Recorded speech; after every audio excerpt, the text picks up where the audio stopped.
So what to do when the quads or any of the electrodes cut out and feel wavy, you have to open up the electrode just like this very carefully.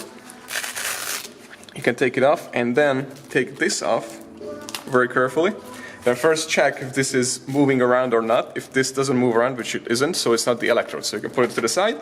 Now you check the same thing with these. If this turns, which it turns, do you see this? It's actually moving around, which is not good.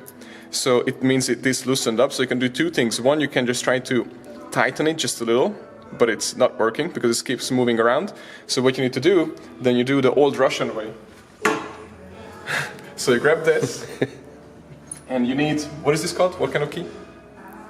I don't know. Okay, well, so one of these, but it needs to be thick enough, so I'm just gonna use this for today, because it needs to be thick enough to able to hit this in the middle, so it actually tightens the suit more. And obviously I'm not gonna hit it right now real hard, because we're on a glass top.